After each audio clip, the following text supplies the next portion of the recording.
Some of us were also arrested for not answering questions. When we told the government that there is no way they can be without in South Africa, without doing what we want to do. We are the people of South Africa. It was a time when the nationalist government was doing its damnedest to defeat the progressive movement. This harassment was an ongoing thing. When we had a public meeting, cops used to always be there, no matter where you were. The Bantu Laws Amendment Act of 1957, threatening to prevent Africans from attending churches in white areas. Can you imagine such a law? One night at about 3 o'clock in the morning, there was a knock on the door.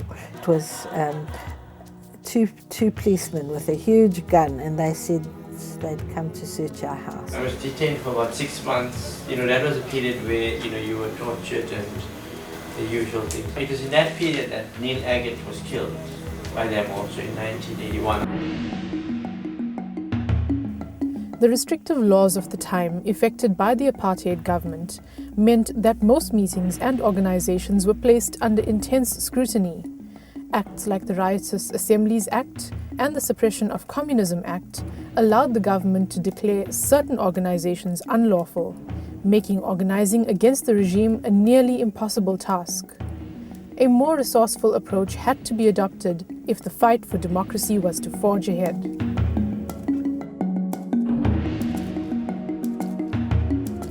Archbishop Hurley was Bishop of the city of Durban for 45 years, and he began to see more and more clearly that he should oppose apartheid and he should help the church to do that.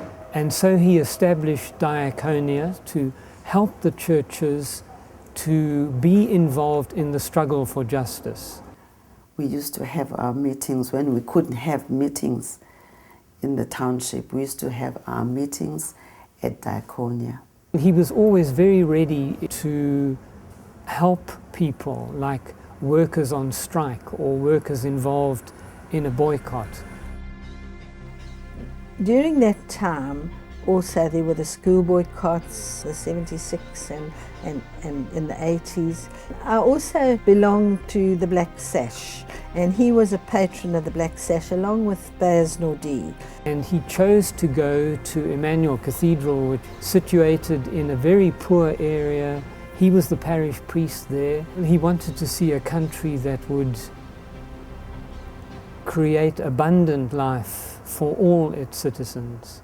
He found it very difficult that there was so much poverty.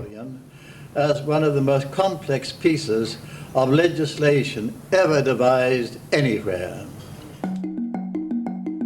Ian Mkhize stood out as a true township hero, mobilizing at grassroots level and uniting communities against the oppression. When I first met Ian was elected a mayor in Hambanati. He's a person who wants justice to be done. At one time when he was in detention, and we heard about it, so we decided to go and see him. And so the security there wasn't so good, so that we walked in and we saw Ian and had a chat with him, but meanwhile he was a detainee at that time. There was only one school in Hambanati which went up to standard 6. We forced Port Natal and the town board to build a school. I worked for the Tonga Chulet group later on. In Tonga, I was very active. We worked as hard as we could ever work. Then was the Durban Housing Action Committee. I was chairman of that organization for about 12 years or so. The idea was to mobilize the people. We did a considerable amount of work in mass meetings, marches, and we also went on delegations to the city council, all of which was done because of the tremendous amount of work that DAC did with the support of the people. DAC was formed at the same time that UDF was formed. In the late 80s, there was a lot of township violence. Many activists were running away from the security police at that time, and quite often some of them would come to stay here. You see, there were still group areas, so you weren't supposed to have people from other groups staying in your house. Sometimes they came here to have their meeting because it was safer than being in the township. Many civic unions mushroomed during the troubled times of apartheid. Housing committees, rent organizations, and religious groups provided the ideal front for individuals passionate about bringing in change. The formation and activity of civic organizations laid the foundation for the emergence of the United Democratic Front, championed by Albertina Sisulu. I think where she really shot to prominence was when she was elected to be the president of the UDF in absentia. She was incarcerated then, but in absentia she was actually voted to be the president of the UDF. We were there when the United Democratic Front was launched in Cape Town. Around about 1979, you'd remember there was some change in the political temperatures, because about that time you had a number of strikes in the country. You had the Fatties and Monies boycott, you had the red meat boycott, the prisoners' education campaign was launched, the Release Mandela campaign was launched, and Yunus was at the center of all of that. I had read literature on the Philippines. They had what they called in the Philippines the NDF, the National Democratic Front.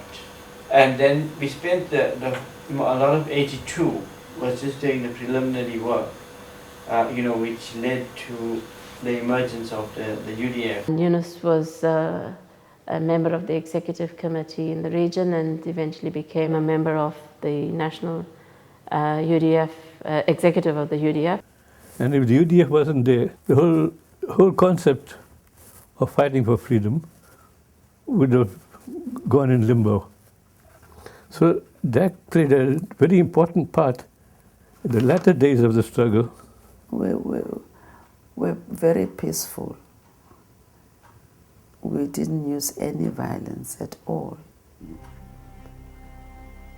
Under the spotlight during the treason trial in March 1960, mainly because of her involvement in the United Democratic Front, was one of the stalwarts in the struggle for democracy, Albertina Sisulu. But one of the highlights of my legal practice has been the treason trial in Pietermaritzburg with Mama Albertina Sisulu was one of the accused. I can tell you it was a very, very exhilarating experience, which I will never forget ever, especially with Mrs. Sisulu being there. She was such an honest person.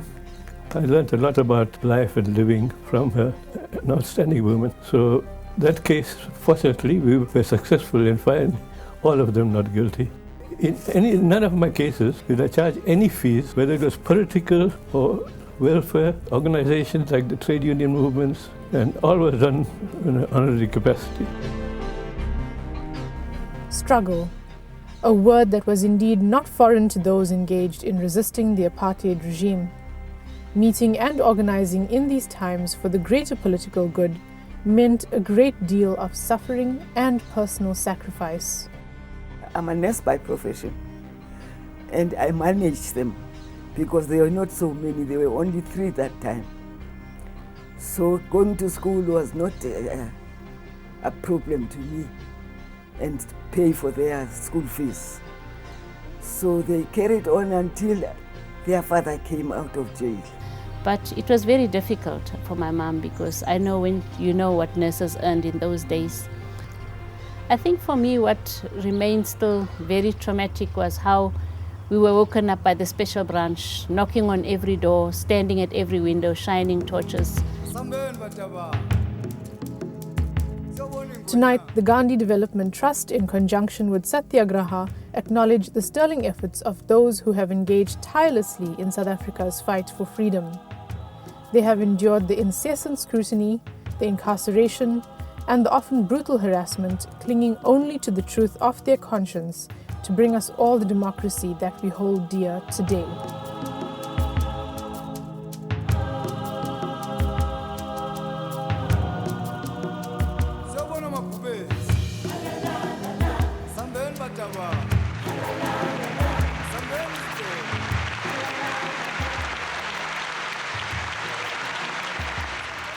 He would be saying to the church and to people of faith, keep going, you are still needed, make your contribution, give an example, be a light to the whole society. Since I retired, I've been active as an AIDS volunteer. In Inanda, where we run an HIV/AIDS support centre, we've started an organic fruit and vegetable garden, and we teach people to grow vegetables. He wasn't pleased with the direction in which the politics of the country was going, the way resources were being distributed, the idea of black economic empowerment, which empowered a few people.